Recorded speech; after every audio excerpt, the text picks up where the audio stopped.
Hello and hi. ഇന്നത്തെ ഈ ഒരു റെസിപ്പി എന്ന് പറയുന്നത് ഞാൻ ഇന്നലെ ഒരു ക്യാരറ്റ് കേക്ക് ചെയ്തു കുക്കറിൽ ആദ്യമായിട്ട്. അപ്പോൾ അത് ഞാൻ നിങ്ങൾക്ക് ഷെയർ ചെയ്യണേ. നമുക്ക് നോക്കാം, എളുപ്പം തയ്യാറാക്കാൻ പറ്റും. ഞാൻ ഈ ഒരു മെഷറിംഗ് കപ്പിൽ 1 കപ്പ് മൈദാമാവ് എടുത്തിട്ടുണ്ട്, 1/4 കപ്പ് പഞ്ചസാര, പിന്നെ 2 ക്യാരറ്റ് ഗ്രേറ്റ് ചെയ്തു, അതിന് കുറച്ച് കാഷ്യൂ നട്ട്സും, പിന്നെ 2 മുട്ട, 100 ഗ്രാമിൻ്റെ ബട്ടർ. അപ്പോൾ അത് ഈ ക്യാരറ്റിലും കാഷ്യൂ നട്ട്സിലും കുറച്ച് മൈദമാവ് ഇട്ട് അത് ഒട്ടിപ്പോകാതിരിക്കാനാണ്, അതുപോലെ താന്നു പോകാതെ ഇരിക്കാനായിട്ട്. അപ്പോൾ ഇവിടെ ഞാൻ 1 കപ്പ് മൈദാമാവിൽ ഞാൻ 1 teaspoon baking powder, 1/2 teaspoon baking soda, ഒരു നുള്ളു ഉപ്പും കൂടെ ഇട്ട് നന്നായിട്ട് മിക്സ് ചെയ്തിട്ട് അതിനെ ഇപ്പം നന്നായിട്ടൊന്ന് അരപ്പയിൽ അരിച്ച് നമുക്ക് മാറ്റി വെക്കാം.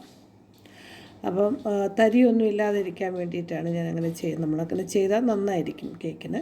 പിന്നെ ഞാനിവിടെ പഞ്ചസാര 1/2 കപ്പ് എടുത്തിട്ടുണ്ട്. 1 കപ്പ് മാവിന് 1/2 കപ്പ് പഞ്ചസാരയും ഞാൻ 1 ടീസ്പൂൺ സിനമൺ പൗഡറും കൂടെ ഇട്ടിട്ടുണ്ട്, അതായത് പട്ടയുടെ പൊടി. ഇത് രണ്ടും കൂടെ യോജിപ്പിച്ചിട്ട് നമുക്ക് നന്നായിട്ട് പൊടിച്ചെടുക്കാം. അപ്പം അത് പൊടിക്കണം. അപ്പം മാവ് റെഡി. എല്ലാം നമ്മൾ സാധനങ്ങളൊക്കെ റൂം ടെമ്പറേച്ചർ ആയിരിക്കണം, മുട്ടയും ബട്ടറും ഒക്കെ. അപ്പം എല്ലാം ചെയ്യുന്നതിന് മുമ്പ്, പ്രിപ്പയർ ചെയ്യുന്നതിന് മുമ്പ് എല്ലാം അടുത്ത് വെക്കുക. പിന്നെ പഞ്ചസാര പൊടിച്ചു, അത് ഞാൻ മാറ്റി വെച്ചു. 1/2 കപ്പ് പഞ്ചസാരയാണ് ഞാൻ പൊടിച്ചത്, അല്ലേ. 1/4 കപ്പ് പഞ്ചസാര ഞാൻ എടുത്തിവിടെ കാരമലൈസ് ചെയ്യണം. അത് വേറൊന്നും കൊണ്ടല്ല, ഒത്തിരി നിറം കിട്ടാൻ വേണ്ടിയിട്ടാണ്. അപ്പോൾ അതില്ലെങ്കിലും കുഴപ്പമില്ല കേട്ടോ. അപ്പോൾ ഇതിപ്പോൾ ഞാനൊന്ന് പിന്നെ ഒന്ന് ഗോൾഡൻ കളറാകുമ്പോൾ ഫ്ലെയിമിൽ വെച്ചിട്ട് വേണം ഇത് ചെയ്യാൻ. കുറച്ച് തിളച്ച വെള്ളം ഇതിലൊഴിച്ചിട്ടുണ്ട്. എന്നിട്ട് അതിന് നന്നായിട്ടൊന്ന് അത് ഞാനൊരു ഗ്ലാസ്സിലൊഴിച്ച് മാറ്റി വെച്ചിട്ടുണ്ട്. ഇനി ഞാൻ കുക്കറ് നമുക്ക് ബട്ടർ ഇട്ടിട്ട് ഞാൻ ഒരു ബേക്കിംഗ് പേപ്പർ അതിൻ്റെ പാകത്തിനുള്ളത് വെട്ടി അതിൻ്റെ അടിയിൽ വെച്ച് വീണ്ടും ഞാൻ ബട്ടർ തേച്ച് മാറ്റി വെച്ചു. എന്നിട്ട് ഞാൻ ആ സൈഡിലുള്ളതൊക്കെ ഒന്ന് വെട്ടി കളഞ്ഞിട്ടാണ് ബാറ്റർ ഒഴിക്കുന്നത്. ഇപ്പം നമുക്ക് ബാറ്റർ റെഡിയാക്കാം. ഇവിടെ ഞാൻ 100 ഗ്രാമിൻ്റെ ബട്ടറും പഞ്ചസാരയും കൂടി ഇട്ട് നമുക്ക് ആദ്യം ബീറ്റ് ചെയ്തെടുക്കാം.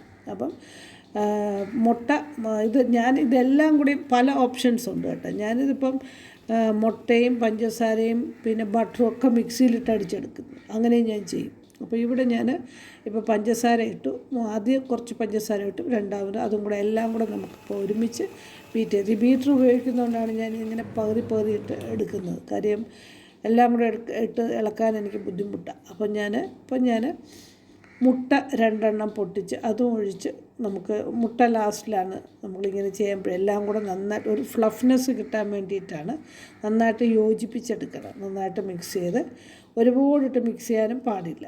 പിന്നെ ഞാനിപ്പോൾ 1 ടീസ്പൂൺ വാനില എസൻസ് ഒഴിച്ചിട്ടുണ്ട്, അതും കൂടെ ഇട്ട് അതും നമുക്ക് നന്നായിട്ടൊന്ന് ബീറ്റ് ചെയ്ത്, അത് നന്നായിട്ട് ബീറ്റ് ചെയ്യുമെന്ന് പറയുമ്പോൾ ജസ്റ്റ് ഒന്ന് എല്ലാം കൂടെ ഒന്ന് യോജിപ്പിച്ച് മിക്സ് ചെയ്തെടുക്കുന്നതാണ്, അല്ലാതെ ഒരുപാടിട്ടൊന്നും ഞാൻ അടിക്കുന്നില്ലേ.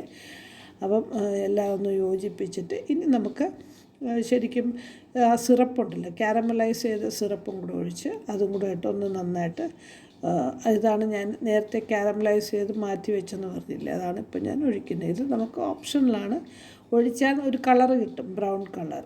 അപ്പം ഇത് നന്നായിട്ടൊന്ന് പിന്നെ മിക്സ് ചെയ്ത്, എന്നിട്ട് നമുക്കിപ്പോൾ 1 കപ്പ് മാവ് ഞാൻ എടുത്ത് വെച്ചെന്ന് പറഞ്ഞിരുന്നില്ല, അതൊക്കെ നമ്മൾ അരപ്പയിൽ അരിച്ചിട്ടാണ് എടുത്ത് വെച്ചത്.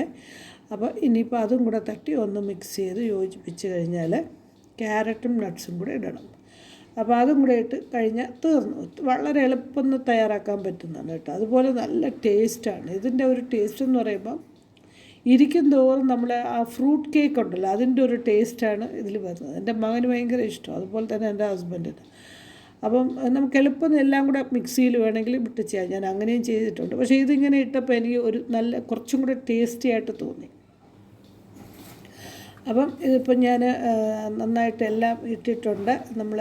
ഞാനിപ്പോൾ കുക്കറിൽ ഇട്ടു, ഒന്ന് തട്ടി ടാപ്പ് ചെയ്തിട്ട് നമുക്ക് അടുപ്പത്ത് വയ്ക്കാം. ഈ കുക്കറിൽ വയ്ക്കുമ്പോൾ ഞാൻ എല്ലാവരും പറയുന്നത് കേട്ടിട്ടുണ്ട്, നമ്മൾ അടിയിലൊരു ഇങ്ങനത്തെ പാത്രമൊക്കെ വെക്കണമെന്ന്. പക്ഷേ എനിക്കത് അത്ര ഇതായിട്ട് തോന്നിയില്ല. അതുകൊണ്ട് ഞാനതിനെ മാറ്റിയിട്ട് അലുമിനിയത്തിൻ്റെ വെയിറ്റ് ഇടാൻ പാടില്ല, അങ്ങനെ വെച്ച് ഇപ്പം ഞാനതിനെ പുറത്തെടുത്തത് ക്യാമറയിൽ വന്നിട്ടില്ല. പക്ഷേ ഞാൻ ഇപ്പോൾ അതിനെ മുറിച്ചു. വളരെ ടേസ്റ്റിയാണ്. താല്പര്യമുള്ളവർ ഇത് ചെയ്ത് നോക്കണം.